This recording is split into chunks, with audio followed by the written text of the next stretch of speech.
I also have this weird dream, kind of weird. It happens all the time. It's like reoccurring. And I do it too for, if anything were to happen to my kids, I have this weird dream that I am like this kind of superhero that I could like run really fast with all of them and collect them. So for me, secretly taking care of myself is also being able to take care of, if anything were to happen, right? Could I be healthy to run out of the house with them and get them where they need to be? Could I, be in a good mental state to be reactionary to what was happening? And I think that's important. A lot of people have, spouses and stuff like that. They're also going through things. If you're not mentally in the right state, right, and you're not physically in the right state, can you handle what's happening, right? So, I think it's really, really important to take all of that very seriously, because that's going to keep you, young at heart, looking good. But when all eyes are on you, when you're excelling in these areas, how do you deal with that? It's a great question. I feel like every time something good does happen, there's going to be a drop. Like I said, that's just how the world works, right? We're all kind of made of matter. And when something good, there's going to be other people that are, who have been watching you and want to be your supporter that, probably aren't having the best day. Or there's also a lot of mental health things that are also, part of everyone now. So sometimes when you're dealing with that negative energy, I have to remember that it's not necessarily them speaking about that. Sometimes it's parts of them that they haven't talked about or kind of discussed, or they're kind of just keeping in there, and and they don't know how to really have that conversation. And sometimes the negative energy is all they know how to do, because again, mental and health and wellness, right, is all part of it too, Bob, right? And Dennis, is being in a good state of mind to handle things and to handle the negative energy. If you're in a bad state of mind and you can't handle that type of energy, you're going to react in the way you would react to your brother or sister, right? Or an enemy. And that's not the best version of any of us, Jamie, what's some advice you'd give to your younger self? This question, I've asked this question in podcasts for myself. I would tell myself to not take myself so seriously and not get so upset about the smallest stuff that I couldn't control. And I'd say, just be healthy, take care of your body and take care of your mind, and, screw up a lot. I tell my kids, go out and get dirty and screw up. I want bloody knees and be a kid, screw up. That's your...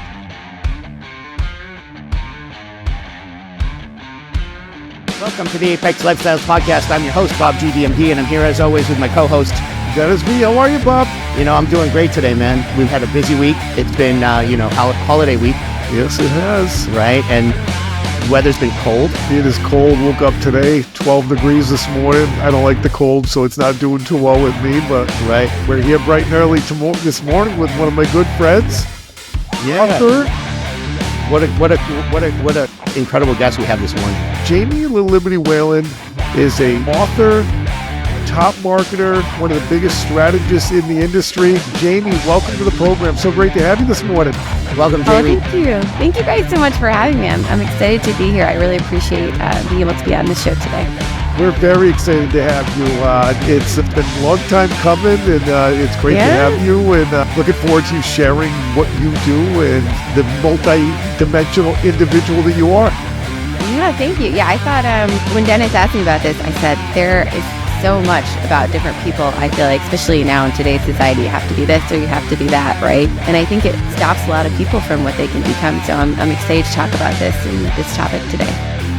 Great, fantastic. I went through and kind of brainstormed some questions for you, and you just mentioned it a little bit. You talked about being multidimensional, right? Yeah.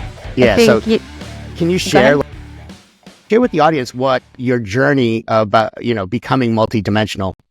How did that word come up for you? How were you inspired to kind of think of that as something that you wanted to talk about today? Yeah, I mean, let's define it too, right? It's the definition is right of or involving several dimensions of aspects, right? So for me in life, I feel like there was always a lot of different things that were happening, right? I'd like to, there's, one person one day and a different another, but I would come across these opportunities, right? That defined me a little bit differently. My job to date is, I work in corporate, right? I have, a great job. I'm a strategist, right? But I would always hear these small little voices throughout everything, right? Through years. I don't know if you guys are big 50 fans. I've always loved her and her lyrics. But the one lyric it always kind of... But what an incredible marketer she is, right? And the team around her must be incredible. Exactly. I know there's a little bit of Ryan Reynolds in there for sure, which I think he's like the best marketer possible. But, I always felt this invisible string that would attach me to different people. And for me, I don't see people as, them. I see them as this connection, right? Even Dennis is one of those people. I've met a lot of people in my life who did very different things than what I do on a day to day, right? That would define me for what I do. But I would feel this connection with them, and this something that I just couldn't I would try to oh, well, what is that, right? It was kind of this feeling. Growing up, my parents were very specific. My mom was an accountant. My dad was a welder by trade. They were very specific on, this is your job title. This is what you do. You go to work every day. You work really hard. This is how you take care of it. But for me, I just never found that as me. I was always a great storyteller, though. I went to school for journalism for both undergrad and grad, and I loved telling stories and helping people identify stories. So a lot of these invisible things and connections always end up kind of being a story that was almost untold, right? And so for me, it was really, what I had to do is stop defining myself as one thing and letting another part of me kind of be that, right? People would say, well, how are you writing kids' books and doing this? But I thought you were doing this. And I would say to them, it's totally true, right? I am doing one thing. But with the kids' book, it feeds another part of my soul. It feeds a whole other part of who I am. And it makes me look at things differently. And I definitely recommend other people thinking about that, not defining themselves as one, because it gets them in a box. And then I feel like that box takes away from it. And it's every child, right? When you're a kid, right, you have unlimited boxes, I feel like, to play with, right? You can be defined as anything.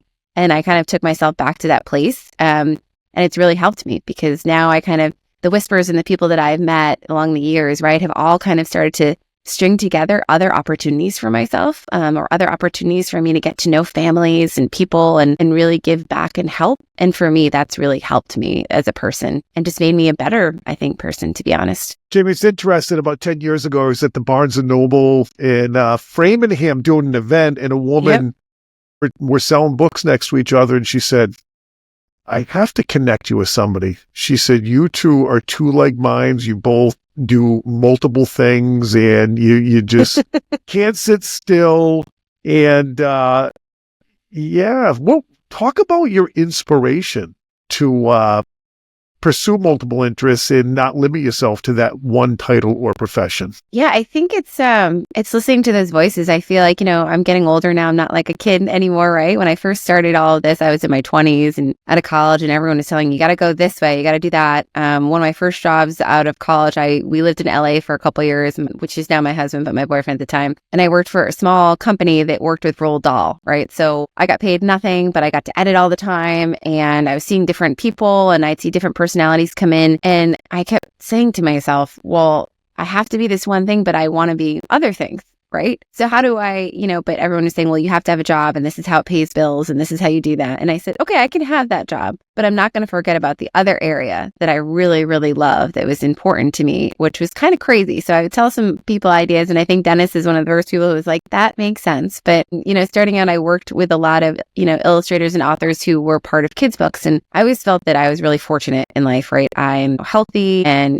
I was really, I had great parents who supported me growing up, right? And really helped me have a great foundation. And I always said, I need to give back, right? I need to make sure that others have an opportunity, right, that I have, right? Because not everyone does. Not everyone has that opportunity. Not everyone's brought into that. So for me, it was really about listening to that. So slowly, I would kind of actually voice record silly stories that I was thinking of. One, I'm still trying to put out, Dennis, which is called The Great Jump-A-Lumpathon. And I talk to people about these stories, and it's funny because when you start to kind of let go of that one definition of who you are, and you start to kind of vocalize, to your point, Dennis and I were brought together years ago too. It was, not being afraid to have a silly side of you that's completely crazy and doesn't align with the main, part that goes. And, when I met Dennis, I think it was great because we kind of were both two peas in a pod that had these crazy stories. We wanted to give back. Something I always wanted to give back, and Dennis feels very strongly too, as I do, is there's a lot of children out there with different disabilities as well. And a lot of parents, right, who don't have a vertical to share with that, right? So they don't have a story to tell, or there was a lot of different things. And so, it's kind of how Dennis and I actually started our relationship, is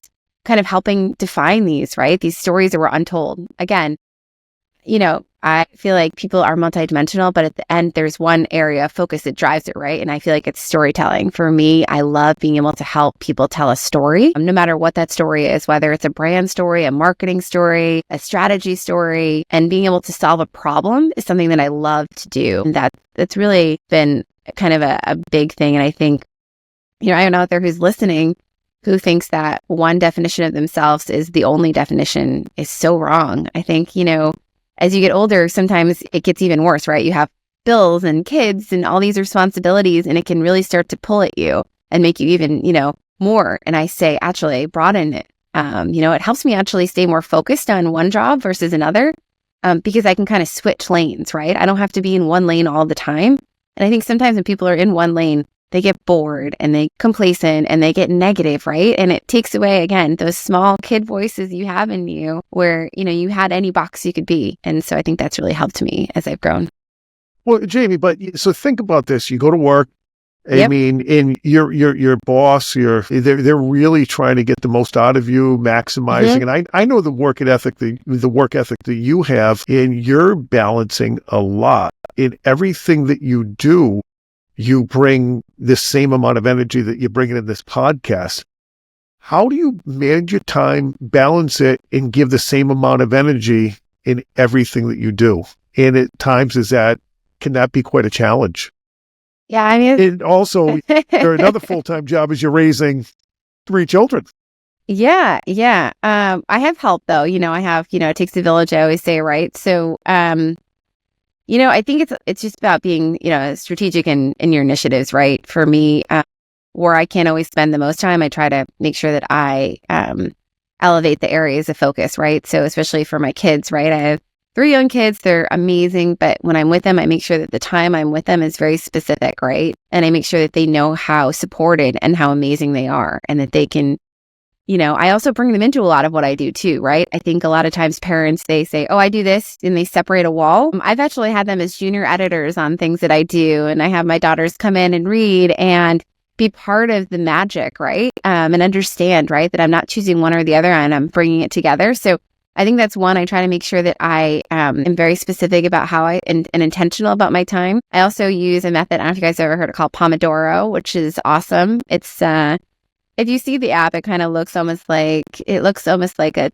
tomato, really, right? But what it does is it helps you look long-term at projects, right? Sometimes people can feel overwhelmed. They have 20 different things they've got to do. I'm sure, Bob, you feel it, and Dennis, right? You've got all Sure. these things lining up. How do you get through it all? And the method really, it breaks everything into 25-minute increments, right? So you can really align big projects. You can break them into smaller chunks. And when you're done those 25 minutes, you have 5 to 10 minute breaks in between, where you go take a walk or, you get a coffee or whatever. And for me, that really helps because I honestly do it with chunks of time with working out, which is really important to me too, right? It's really important to keep your body, right, very good 100%. because then your head is good and you're mentally good. I mean, I'm blood type O. I don't know if you guys follow that kind of stuff, but I definitely think there's definitely things about characteristics of your blood type that define who you are. So blood type O was like an original blood type, right? So we were like the hunter-gatherers, like the guys outside, not me per se, but I think whoever was originally, something about me is I need to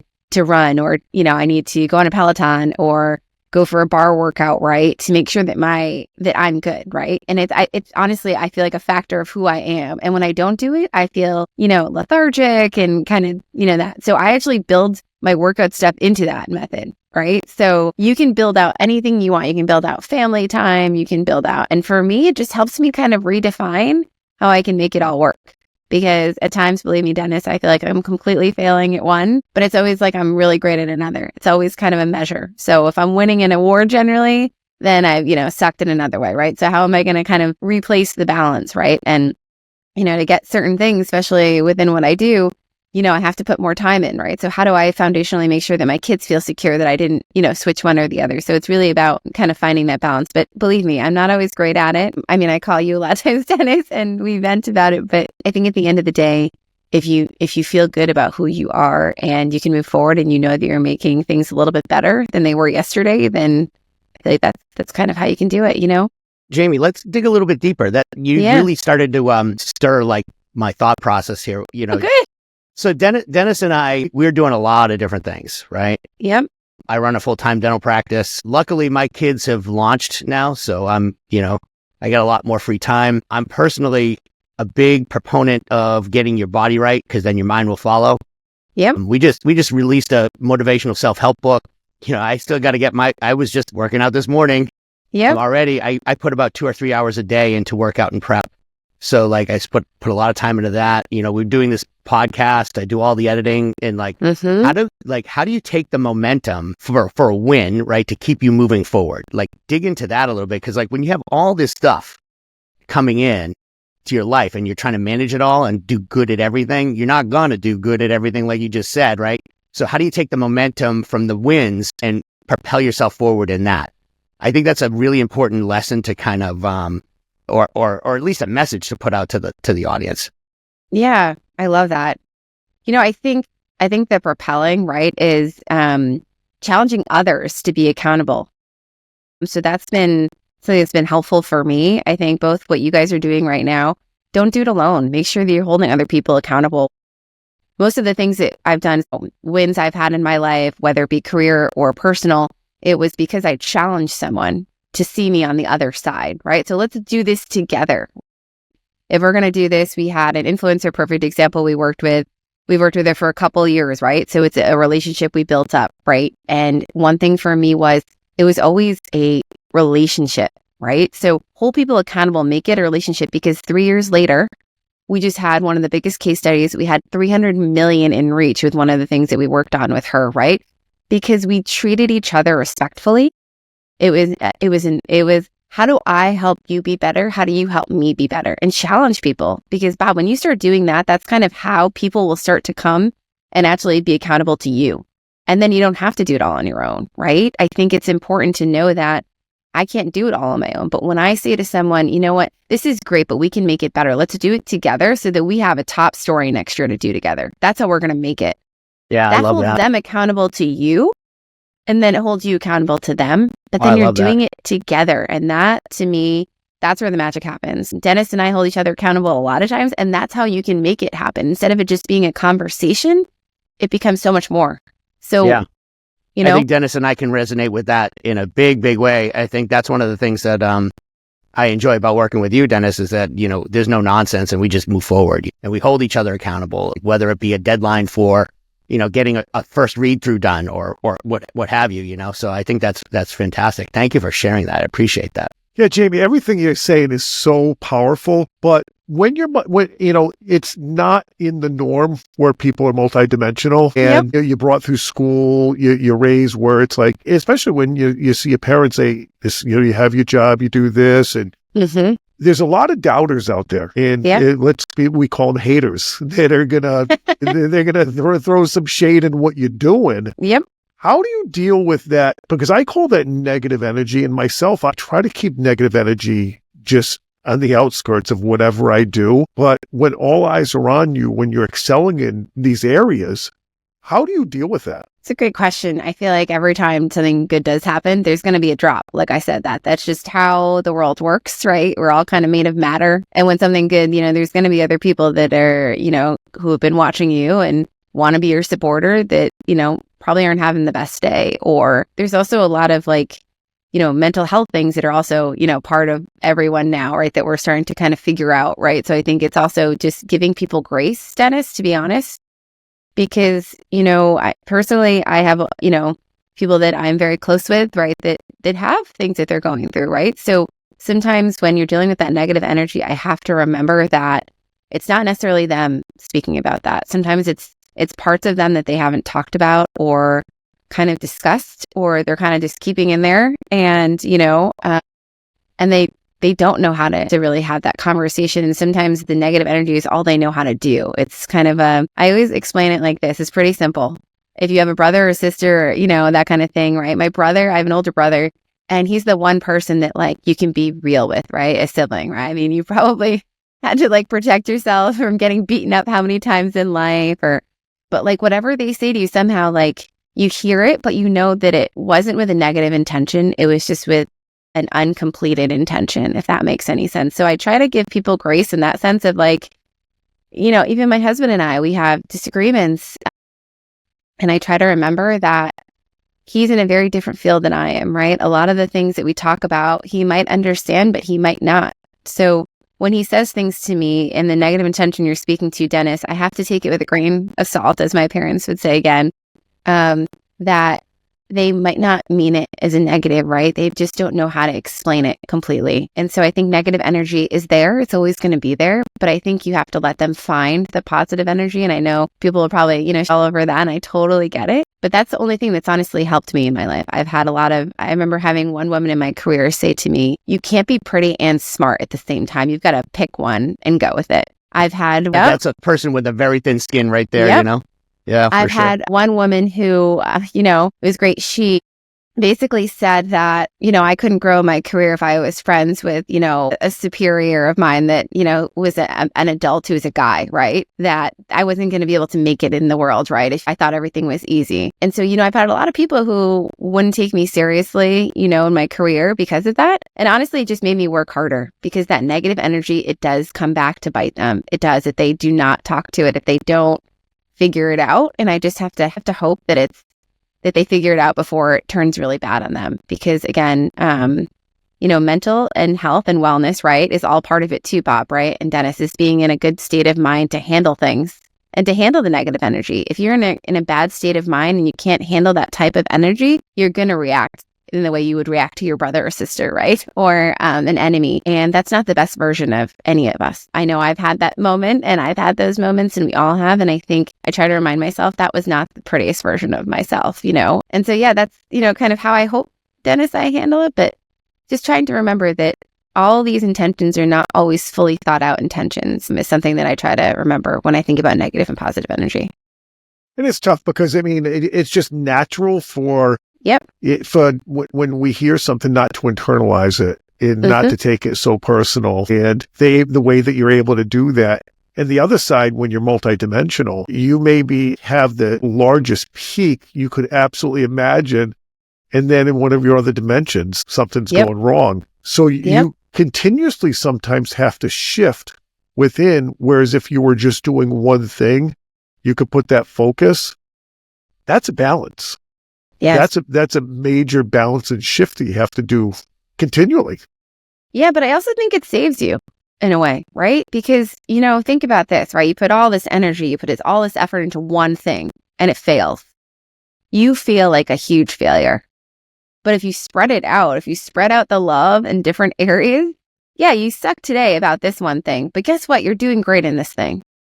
You might be, shitty at work today, or you had a bad day, or you had a bad review, but you know what? Your kids love you and they're great kids and they're turning out awesome. And my son will say some things sometimes, or my daughters, and I'll just be, okay, you know what?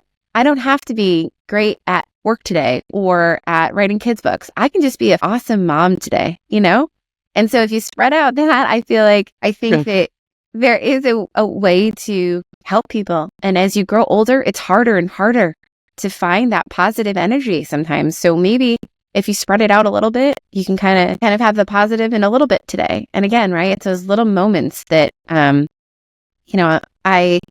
working with this family right now, guys. And I remember walking into the room and, you just know you're supposed to be somewhere. It's like it's like everything just tingles on your body, which are my favorite. I don't know if you guys ever get those. I've definitely experienced that. Okay.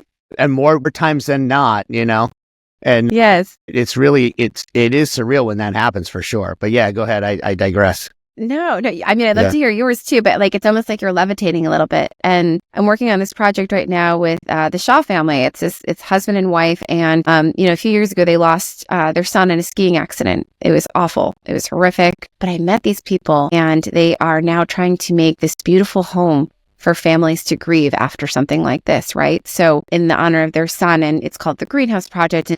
I almost couldn't get through the story as they were telling it, but I knew I was supposed to be in that room. I knew my energy was supposed to be in there. Again, spreading it out, being multidimensional. I got brought into this project from a friend of mine who I'd worked at a company called Autodesk previous years. And he said, Jeannie, you have to meet this family. And we started talking and they were doing this beautiful thing, but there wasn't a story behind it, right? They were almost there. And as we started talking about it, it was more about preservation of life, right? Preservation of a previous life, of a current life, of a future life, preserving families, right? And I just I almost started bawling. I think it's the mom in me, though. I think anyone who has kids, you just every time, even my husband cries. I don't think he used to before, but it's these moments where you just have to let yourself be a little bit multidimensional, to your point, Bob and Dennis. And it's sometimes it's uncomfortable and it felt really raw, but I was able to connect them to something in a different level. So now it's not about fundraising, right? It's more about helping these families, right? And helping them establish, a preservation of a family that still exists, and a life that still exists. And that's the positive energy that they're portraying. So I think just look for it. Sometimes I don't think you're always going to know. And I think being open to not just having one set thing that you go to every day, right? Letting your energy be in different areas helps you also elevate yourself when moments are really tough.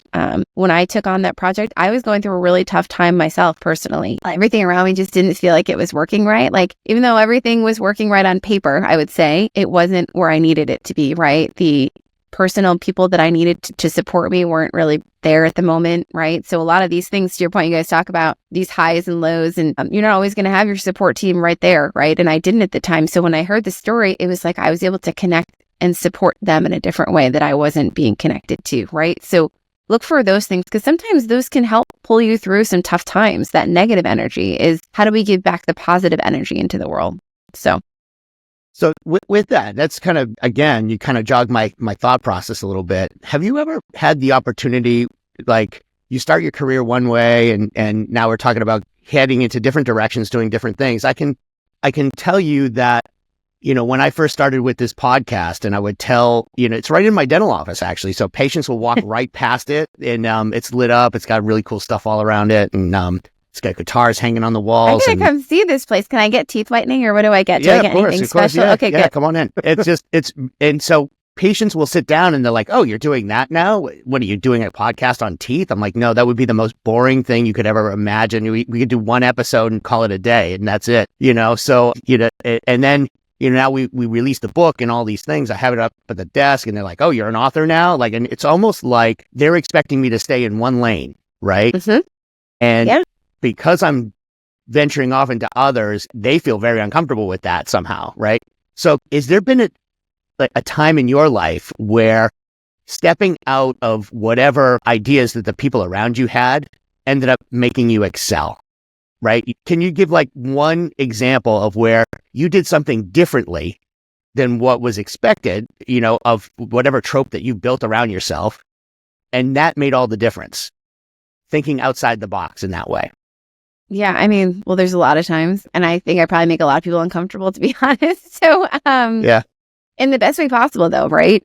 Right, for sure, right? Because the thing is, just my patient base, right? For them to even see this, that they're like, "Why do you?" I had one gal actually call my office manager and say, "Why does he need to do this?" And she was like, really upset by it. And I'm like, "What does it matter? Most dentists go off and play golf. I'm just gonna go and podcast. Why not?" Yeah, I think I love that you said that, because it's so true. But I love that you're still doing it, right? A lot of times, to be honest, my parents, I think, still think I work on the internet. If you ask my dad, right, he tells my uncles, "Yeah, she works on the internet," right? So no matter how many awards I show, whatever that means. Yep. But it's okay for me, right? I think that, my brother does it very different. So my parents kind of put me in this box of well, this is what Brad does, and my brother does a lot of what my dad did, right? So kind of in your specific, right, Bob, it's people are used to knowing one thing of what you do, and they're comfortable with that, and that makes them comfortable. It doesn't make them question anything, right? You have a credibility that comes with what you do.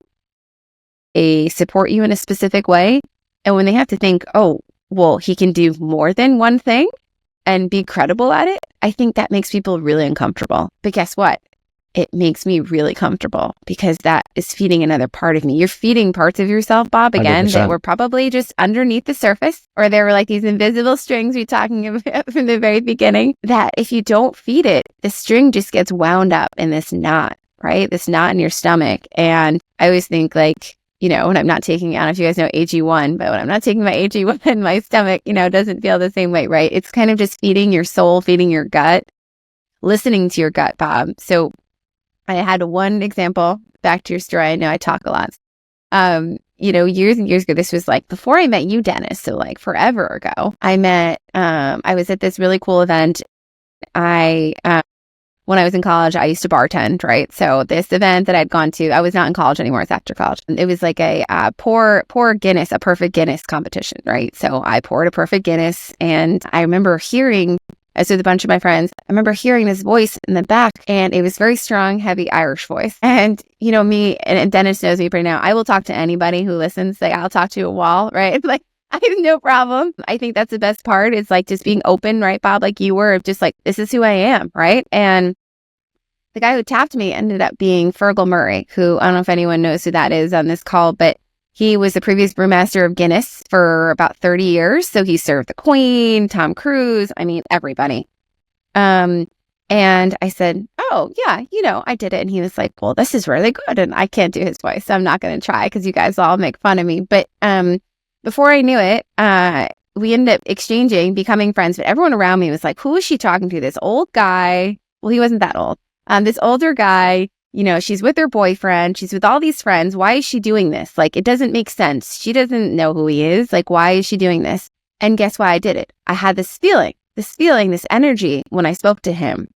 And, you know, years later, I've done a lot of his marketing. I helped him with his website. We're working on his book right now. He's been a great friend of mine and has helped me through so many parts of my life. But if I had let those people that were with me at that moment judge, well, Jamie, you're not supposed to talk to him. Well, you're not supposed to have this conversation. Well, you're not supposed to know these people.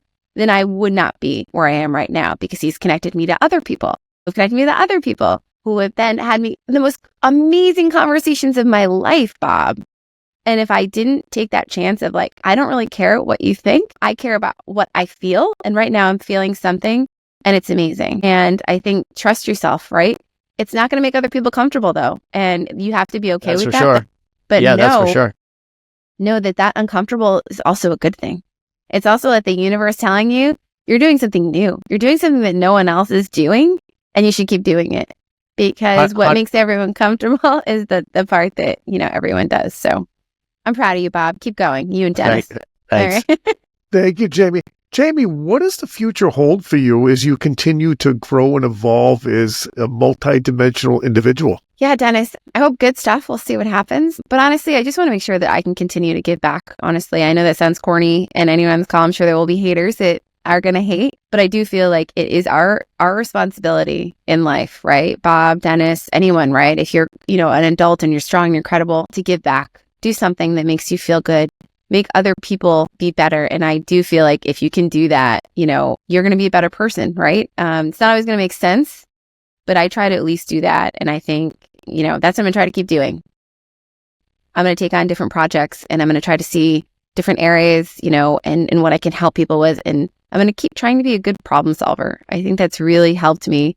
I tell my kids it's really also a corny thing, but I always say, be a good problem solver, not a problem maker in life. And if you can be that, I think you can honestly do anything. So that's what I'm going to try to keep doing, Bob and Dennis. I know how perfect I am at it, but I do think that the reward for putting good energy out there and supporting people and holding people accountable will definitely help you in the long run. That's definitely, you know, it's always about progress, not perfection in my mind. But yeah, you keep moving forward a little bit. I have another question that just came to mind. Yeah.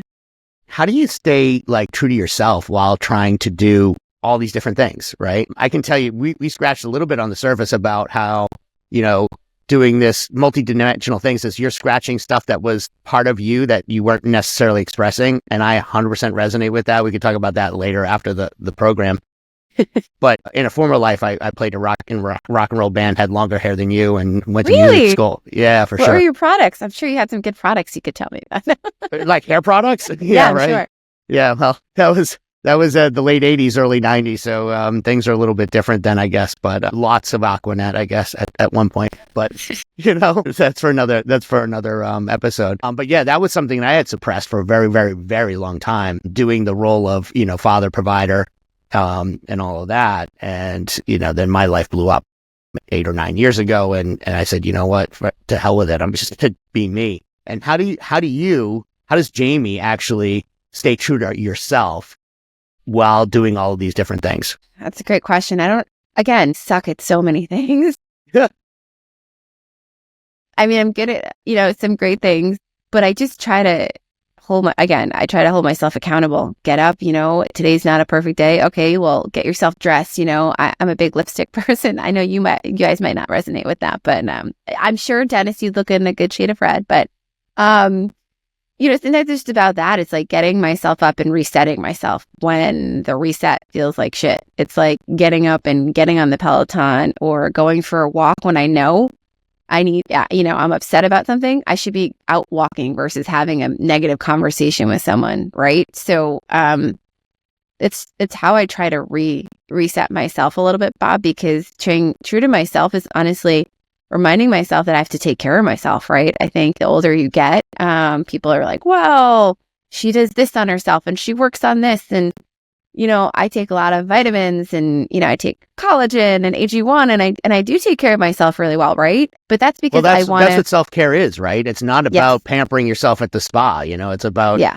Well, sometimes it is. No. Sometimes it is, but I think Dennis and you talked about it. I don't know if we talked about it in a book or a podcast episode. I don't remember. It's all blurred now, but we talk about self-care is really like taking care of yourself like you would a child that couldn't take care of themselves or a good friend that couldn't take care of themselves. You do for you what someone that you would do for somebody else in a situation to take care of them. Right. And it's not necessarily like indulging in pleasure all the time. And I think we get a little bit in society, we get a little hung up on this idea that self-care is basically just pampering ourselves. And in reality, it's like doing the things to keep your body healthy is really what self-care is, right? Keep your mind healthy, your soul healthy, all those things, right? So I resonate with that. I also have this weird dream. It's kind of weird. It happens all the time. It's like reoccurring. And I do it too if anything were to happen to my kids, I have this weird dream that I am like this kind of superhero that I could like run really fast with all of them and collect them. So for me, secretly taking care of myself is also being able to take care of, if anything were to happen, right? Could I be healthy to run out of the house with them and get them where they need to be? Could I, be in a good mental state to be reactionary to what was happening? And I think that's important. A lot of people have, spouses and stuff like that. They're also going through things. If you're not mentally in the right state, right, and you're not physically in the right state, can you handle what's happening, right? So, I think it's really, really important to take all of that very seriously because that's going to keep you, young at heart, looking good. Hopefully, we'll get you some hair. No, I'm just joking, Bob. I'll give you some of mine. But no, it's I've embraced the chrome. It's all good. There's so many good products for it now. But yeah, I think it's that stuff, right? It's just the matter of making sure that, you're not empty, you're refilling if you can. Jamie, what's some advice you'd give to your younger self? This question. I've asked this question in podcasts for myself. I would tell myself to not take myself so seriously and not get so upset about the smallest stuff that I couldn't control. And I'd say, just be healthy, take care of your body and take care of your mind and, screw up a lot. I tell my kids, go out and get dirty and screw up. Like, I want bloody knees and be a kid. Screw up. That's your job. Your job's not to be perfect in society. Your job is to make the world a little bit better or make someone else's life a little bit better to ease other things. I think that's what our job in society is from a people perspective. So yeah, I tell my younger self, just do things that make other people feel good and better. Don't make other people feel crappy. That's what I would tell my younger self. Do less of that. Great advice. Unbelievable guest. Jamie, thank you so much for coming in. Thank you guys so much for having me. There's so much in here that we could probably do a second episode in another. Awesome topic. I could have gone on for hours, actually. What do you got to leave with us, Dennis? Jamie, what's great is you really show people to be happy with themselves, to be your true, authentic self, and to never let the world tell you who you should be. And you definitely don't do that. The messages that you give to your children to go out there, don't be afraid to make mistakes. In the day of social media, all eyes are on everybody. And that's not a great thing because the only way you're going to learn sometimes is through your mistakes and get better. And honored to have you as a friend, honored to have you on the show. This is one of our best episodes. Just great to have you. Thank you guys. Yeah, amazing topic. I think we need to delve in another day a little bit deeper. I thought a bunch of questions to go through, but such as the algorithm that people don't have the attention span so much to go that long. But Jamie, thank you so much. We really appreciate you coming in, and Dennis, I think as always, It's go time.